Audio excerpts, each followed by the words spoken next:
techniques pour lâcher prise et faire revenir son ex. Dans cette vidéo, je vais t'aider à tenir le marathon qui est une reconquête amoureuse, te donner finalement des astuces que tu vas pouvoir appliquer pour essayer un petit peu de lâcher prise, prendre du recul sur ta situation qui aujourd'hui souvent est obsessionnelle et finalement te fait t'éparpiller au niveau de l'énergie que tu dépenses en gâchant inutilement tes efforts parfois, en gâchant aussi inutilement l'énergie que tu arrives à générer en la mettant sur des choses qui finalement ne servent à rien. Alors comme je sais que le lâcher prise est un sujet qui plaît, parce que très utile quand on réussit à l'appliquer dans son quotidien, j'ai aussi décidé en complément de cette vidéo de te donner accès à un mail quand tu auras terminé ce visionnage, dans lequel je te donne 3 autres, tu verras, astuces pour réussir encore le lâcher prise, donc toujours dans le domaine de ta reconquête amoureuse, le but finalement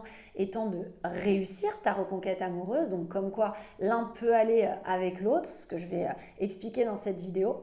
Mais tu vas voir que c'est très complémentaire ce mail avec ce que je vais expliquer aujourd'hui et que ça va t'aider davantage du coup à prendre ce recul qui est nécessaire si aujourd'hui tu ne veux pas t'aliéner dans la reconquête de ton ex. Alors pour y accéder, c'est très simple. Je t'ai laissé un lien qui se trouve en dessous de la description de cette vidéo. Il te suffit de cliquer dessus pour y avoir accès. Si toutefois tu me découvres aujourd'hui sur cette chaîne, donc je suis spécialiste en reconquête amoureuse, en dynamique amoureuse. J'aime vraiment donner des conseils très appropriés en fonction des cas de figure, en fonction des profils, comme tu vas pouvoir le découvrir. J'aime donner beaucoup d'analyse aussi parce que c'est l'analyse qui permet de comprendre finalement pourquoi on doit appliquer telle ou telle chose. Les conseils sont souvent bons dans leur globalité, mais ne sont pas finalement faits pour tout le monde. Donc le but, tu verras sur ma chaîne, va être vraiment de te donner des conseils, mais aussi de faire en sorte que tu puisses savoir si ceux-là, tu peux te les approprier ou si, à l'inverse, d'autres conseils seraient meilleurs dans ton cas de figure. Donc si ce n'est pas déjà fait, je t'invite fortement à t'abonner à ma chaîne. Tu peux également cliquer sur la petite cloche des notifications, c'est très utile puisque ça te permet en fait d'être averti à chaque nouvelle sortie de mes vidéos. Alors, première technique pour apprendre à lâcher prise avec son ex. Vivre dans l'instant présent. Quand on dit, ça paraît finalement assez bateau et pourtant c'est d'une puissance incroyable quand on réussit à l'appliquer. Alors il faut savoir qu'au niveau des mécanismes psychologiques, les 2 choses que l'être humain déteste le plus, c'est le rejet et aussi la perte. Donc, dans une reconquête amoureuse, après une rupture, on se rend compte qu'on est clairement là-dedans, entre se sentir rejeté par son ex et perdre finalement la personne qu'on aime. On est quand même largement secoué au niveau émotionnel. Et c'est pour ça qu'on aura tendance à faire un petit peu tout et n'importe quoi en perdant toute son objectivité. Ce qui est donc intéressant, c'est de comprendre ce qui nous amène finalement à perdre les pédales et à nous mettre bien trop haut dans l'émotion. Alors, bien évidemment, le fait de perdre son ex et de ne pas être d'accord avec cette décision va nous troubler, mais pas que. Il y a d'autres choses sur lesquelles on peut travailler, il y a d'autres choses sur lesquelles tu vas pouvoir mettre la main pour essayer justement de réduire cette zone de stress. Et en l'occurrence, il va s'agir de tes idées pessimistes qui vont souvent t'amener à ruminer, à te faire des films, à avoir des projections complètement fausses qui sont simplement des hypothèses, mais qui vont réellement t'aliéner et te faire perdre une énergie considérable. Comme exemple, quand on n'est pas dans l'instant présent, du coup, on va se projeter. La peur que l'ex rencontre quelqu'un d'autre, la peur que l'ex nous oublie, la peur que finalement le temps ne nous aide pas, au contraire nous desserve, parce que plus l'ex s'éloigne et moins il reviendra. Sauf que si tu prends un petit peu de recul, tu t'aperçois que ce ne sont que des hypothèses. Rien n'est clairement avéré. Tu peux imaginer que ton ex va rencontrer quelqu'un, mais peut-être que dans l'instant présent, tu as toutes les preuves que ton ex pour l'instant n'a personne. Et dans ce cas, pourquoi alors te prendre la tête avec ce type d'hypothèse qui fait plus de mal qu'autre chose? En réalité, le fait d'apprendre à vivre dans l'instant présent, c'est être capable de couper court à des projections. C'est comprendre que tu dois placer ton énergie, te mettre focus en fait sur cet instant-là maintenant. Un instant présent qui finalement te permet d'écrire ton futur. C'est pas parce que tu es dans l'hypothèse du futur que tu vas créer quelque chose dans le futur. C'est une erreur. C'est parce que tu vas te concentrer sur ton présent que tu vas pouvoir justement améliorer ou en tout cas tenter de diriger ton futur. Les ruminations, les hypothèses, en dehors de se faire du mal, ne servent à rien. Pour prendre un exemple concret, moi qui adore faire des analogies, je vais le faire dans le domaine professionnel pour te sortir un peu la tête du guidon et tu vas voir que ça fonctionne. Et c'est même aberrant quand on prend l'exemple et qu'on s'aperçoit qu'on fait tout l'inverse dans son domaine sentimental. Demain, tu postules dans une grande société qui t'a toujours fait rêver. Tu as eu la chance de ta vie de pouvoir passer cet entretien avec le PDG. Une fois que l'entretien est terminé, tu rentres chez toi. Et puis à partir de là, j'ai envie de te dire, les dés sont un peu jetés quand même, hein. En tout cas, dans ce qui t'appartient. S'offre alors à toi deux possibilités.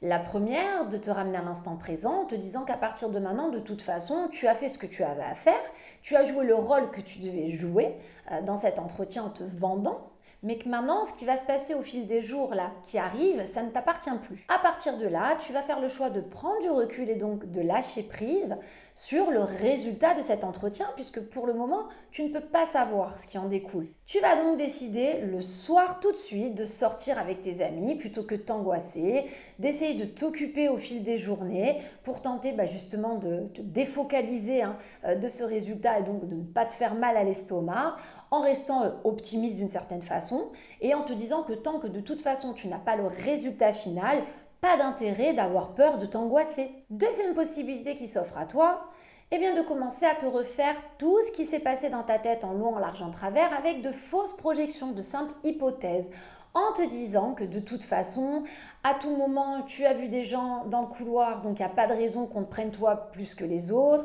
que tu es quand même très déçu parce que tu réalises que tu n'as pas fait partie des premiers à passer l'entretien, mais que tu étais plutôt en fin de journée, et puis qu'en plus, si jamais ce poste ne t'est pas accordé, c'est vraiment un gros gâchis parce que tu n'arrives pas à te projeter dans un autre travail. Tu commences de là à imaginer que finalement, il va falloir aller refaire des CV, te rebattre dans des sociétés qui ne t'attirent même pas. En résumé, plutôt que de rester sur l'instant présent, cet instant qui t'appartient, sur lequel tu décides d'aller mieux si tu décides, comme dans le premier cas, de sortir, de un petit peu t'échapper, eh bien tu vas être plutôt sur un aspect du futur, te concentrer donc sur des hypothèses qui peut-être n'arriveront plus jamais pour broyer du noir et donc perdre de l'énergie gratuitement. Ce qui est donc intéressant de comprendre dans cette vidéo, c'est que te ramener à l'instant présent, c'est donc de t'amener dans un univers que tu maîtrises en tentant vraiment de couper les ponts avec les hypothèses du futur que personne, je dis bien personne, ne peut réellement prévoir. Deuxième technique de lâcher prise.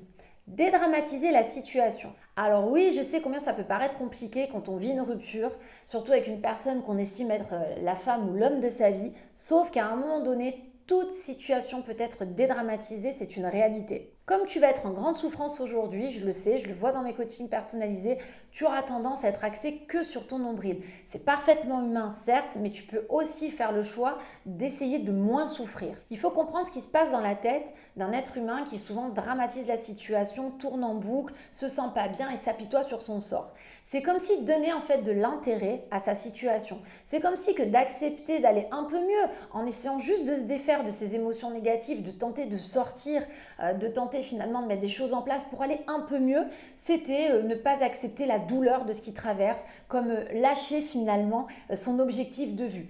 Si je refuse de souffrir autant de cette situation, c'est que d'une certaine façon, elle n'est pas si importante à mes yeux.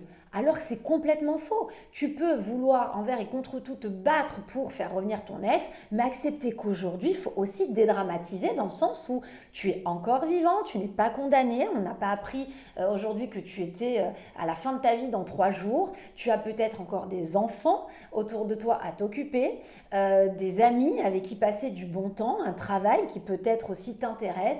Et c'est ça qui est intéressant parce que dans mes coachings personnalisés, je le vois, j'ai des gens qui le reconnaissent clairement. J'ai des petits, j'ai des enfants, j'arrive même plus à m'en occuper tellement je suis pas bien, j'arrive même plus à jouer avec, j'arrive plus à me concentrer avec eux. Et pourtant, c'est dramatique d'en arriver là. Je ne dis pas, étant donné ma profession, que je ne comprends pas ce mal-être, mais je dis qu'à un moment donné aussi, il va falloir apprendre à rationaliser, à dédramatiser la situation en comprenant aussi qu'il y a un temps pour tout. Ce n'est pas parce que tu vas rentrer chez toi le soir et que tu vas décider finalement de jouer avec tes enfants, de profiter d'eux et de leur sourire, que ça va t'empêcher d'avoir envie de reconquérir ton ex derrière ou de faire ce qu'il faut en tout cas pour tenter d'obtenir une seconde chance. Ce n'est pas non plus parce qu'au travail tu vas essayer vraiment de te concentrer, de penser à autre chose que ça va t'empêcher le soir d'imaginer comment tu vas pouvoir prendre les choses en main pour recréer des contacts avec ton ex, pour essayer d'améliorer finalement la situation actuelle. C'est à l'inverse parce que dans ton domaine sentimental, ça ne va pas du tout aujourd'hui, que tu dois te ressourcer des autres choses qui t'entourent en parallèle. C'est parce que tu vas être capable d'aller chercher du bon dans d'autres choses, reconnaître donc qu'il y a de bonnes choses ailleurs, que tu vas pouvoir te nourrir pour aller justement compenser ce qui te manque aujourd'hui dans ton sentimental et pour donc conserver cette énergie qui est indispensable si tu veux entamer ce marathon qui est une reconquête amoureuse. Troisième technique du lâcher prise, ultra utile également, tout simplement comprendre le sens d'un lâcher prise. Pour 90% des personnes que j'ai en coaching, vous avez énormément de mal à assimiler en fait ce que c'est qu'un lâcher prise dans une reconquête amoureuse. Vous êtes toujours ou tout noir ou tout blanc. C'est-à-dire que si vous lâchez prise avec l'ex, ça veut dire que vous en fichez et que donc ça voudrait dire que vous êtes open pour rencontrer quelqu'un d'autre, passer à autre chose et tourner la page. Or, c'est une erreur. Un lâcher prise avec un ex, quand on est dans la volonté de le faire revenir à nous, ça ne veut pas dire qu'on abandonne son objectif. Ça veut simplement dire que, comme j'ai expliqué donc dans la première technique, on va comprendre qu'on va réunir notre énergie, la focaliser sur ce qui nous appartient. On va donc se battre avec plus de rigueur, plus de vigueur dans des choses qui nous appartiennent, donc dans des actions sur lesquelles on a la main mise, mais plus finalement perdre cette énergie à travers des hypothèses, des peurs, des craintes qui finalement sont peut-être même pas avérées, le seront peut-être même jamais. Si on reprend mon exemple de départ sur cette personne qui a postulé dans une grande entreprise qui l'a fait rêver, on s'aperçoit que si cette personne choisit donc de lâcher prise jusqu'à l'obtention du résultat, ça ne veut pas dire qu'elle est allée taper à toutes les autres portes pour finalement postuler à nouveau, tenter sa chance encore pour être recrutée.